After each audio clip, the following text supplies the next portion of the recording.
Hola,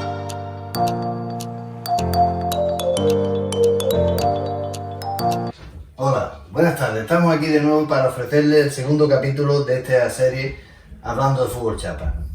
En primer lugar, daros las gracias por el tiempo que habéis dedicado en el primer capítulo a debatir conmigo, a darme vuestro apoyo. Ha sido increíble, me ha encantado. Muchas gracias.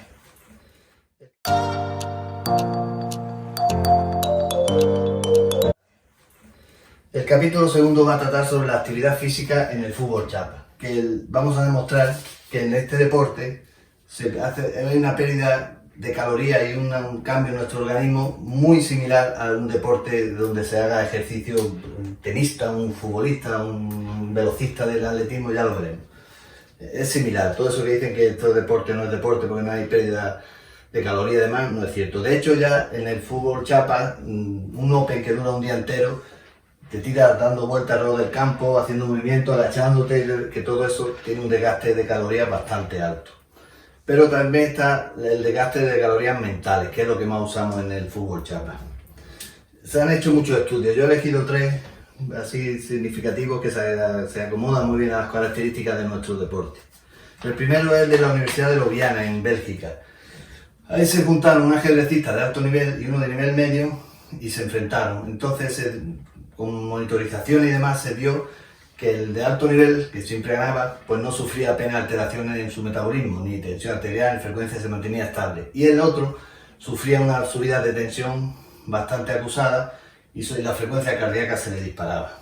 Entonces se hizo el mismo experimento, pero para no desvirtuarlo, con jugadores del mismo nivel. Muchos jugadores, pero de nivel parecido, el mismo nivel. Y entonces los que perdían tenían curiosamente una frecuencia cardíaca, se les disparaba, se les elevaba totalmente. Entonces, ¿qué conclusiones llegó esta universidad?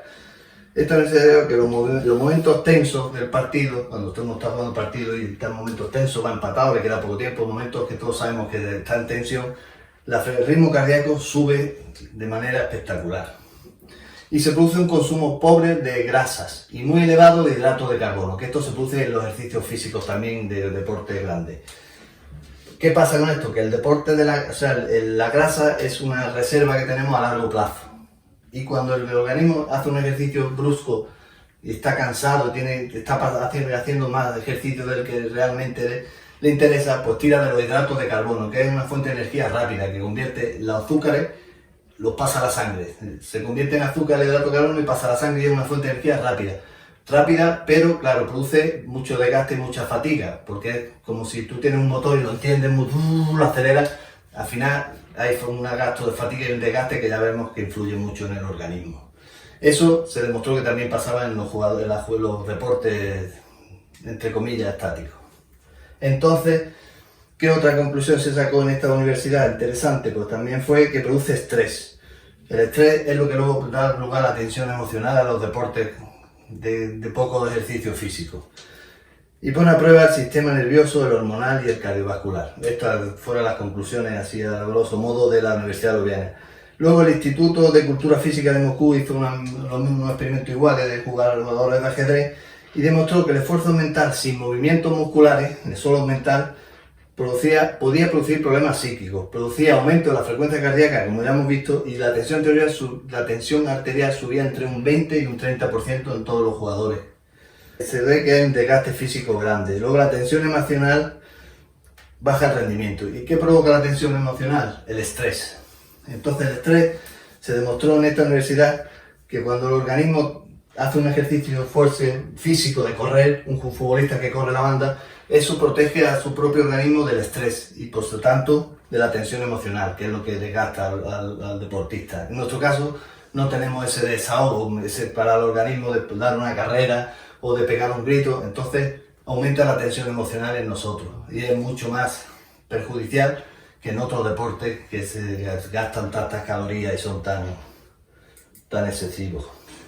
Luego, un doctor alemán, Helmut Fleger, que es un estudioso de estos temas, demostró que un velocista que va a salir a una carrera de 50 a 100 metros, el momento antes del disparo inicial, tiene la frecuencia cardíaca y la tensión arterial muy similar a la que tenemos nosotros cuando vamos a empezar un partido desde el centro del campo, un partido importante en un torneo. curiosísimo. Ese hombre va a correr 50 metros de velocidad, nosotros tenemos la misma tensión, la misma frecuencia, similar, antes de empezar. La frecuencia, y también demostrado este alemán tan prestigioso, que la frecuencia cardíaca es directamente proporcional a la dificultad del partido. Cuando tú vas ganando 5-0 y te quedan 2 minutos, pues tu frecuencia cardíaca está totalmente calmada. Si eres el que está enfrente, vas perdiendo 5-0, tienes la frecuencia cardíaca disparada por los efectos del estrés y la tensión emocional. Estas investigaciones demuestran una cosa, que el deporte competitivo da lugar a que se produzca el estrés, da fruto del estrés, que el estrés es lo que tiene importancia porque produce un desgaste físico. El estrés provoca un desgaste físico muy grande y solo se puede corregir con una actividad física, que es muy importante la actividad física. Es una actividad física, en nuestro caso, moderada, acorde cada uno con sus condiciones de edad, de todo, dependiendo de nuestras posibilidades, pero importante mantener esa actividad física. ¿Y por qué? Porque, ¿cuál es el principal músculo que usamos los jugadores de fútbol chapa? No es el pulgar, ni el corazón, ni el índice, no. Es el cerebro. ¿Y el cerebro cuál es su fuente de energía? La sangre que le llegue. Esa sangre hay que darle calidad para que el cerebro funcione perfectamente y no tenga ninguna enfermedad y sea de óptimo para nuestro deporte. ¿Cómo le damos esa sangre calidad? Oxigenándola. El oxígeno es lo que hace que ese cerebro funcione perfectamente y tenga una calidad estupenda. Ese deporte físico que hemos dicho antes es lo que genera que se oxigene la sangre mejor, llegue al cerebro y nosotros hagamos mucho más rendimiento en nuestro deporte, que es mental sobre todo. Entonces, ¿qué pasa cuando no hacemos ese deporte, cuando no les tomamos interés a este ejercicio físico? Que aparece la fatiga. La fatiga es cuando ese desgaste de hidratos de carbono, cuando ese estrés está atacando al organismo, y en un momento que la fatiga parece que es como la enfermedad del que no se ha cuidado bien, no ha hecho caso a esto. ¿Cuáles son los síntomas? Pues muy fáciles. Hay síntomas psíquicos y físicos. Los psíquicos es una pérdida de concentración, dificultad para calcular las variantes. Tú vas a elegir una jugada y decides, en vez de tirar, dar el pase, y eso está claramente, a lo mejor te has equivocado la variante porque ya tienes el síntoma de fatiga. Tienes una pérdida de seguridad en ti mismo, tú ya estoy mal, no voy a ganar, empiezan los trastornos de percepción, la capacidad de reflexión disminuye, ya no piensas bien la jugada, estás disgustado, todos estos síntomas que aparecen y que uno no los achaca a la fatiga, sino porque tienes una mala tarde, porque no, son los síntomas que te están diciendo te falta oxígeno en tu cerebro, no lo has cuidado bien, no has hecho estos ejercicios físicos que te he recomendado. En el ámbito físico pues también tiene su repercusión, aumenta la frecuencia cardíaca como hemos visto, falta oxígeno en la sangre, la respiración es superficial, empieza el agotamiento, esa es la fatiga física. Hasta aquí recomendaciones de que hagamos todo ejercicio físico para mantener nuestro cerebro y poder ser unos grandes jugadores. El próximo capítulo no va a ser ya sobre aspectos físicos, eso más adelante haremos otros de alimentación, de contracturas musculares, de espalda, todo eso más adelante lo iremos intercalando. El próximo va a ser, se va a titular El futuro del fútbol chapas. Y vamos a hacer un análisis de deportes que a lo largo de la historia se han convertido en grandes deportes, otros que se han perdido por el camino, qué elementos comunes unen a los que siguen para adelante y los que se quedaron, para, como somos un deporte joven, intentar trazar un camino que nos lleve por el buen camino, nunca mejor dicho. Pero bueno, eso ya lo veremos en el próximo capítulo, que se titula El futuro del fútbol chapa.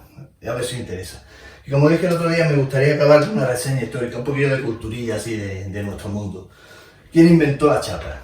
No el fútbol chapa, la chapa. William Painter. William Painter era un irlandés que era un inventor. Inventó unas sillas para el tren, inventó un detector de metales, inventó un montón de cosas. Pero su invención estrella fue en el siglo XIX. Al final del siglo XIX en Estados Unidos se pusieron muy de moda los carbohidratados, una bebida, los refrescos que llamamos hoy en día, con burbujas.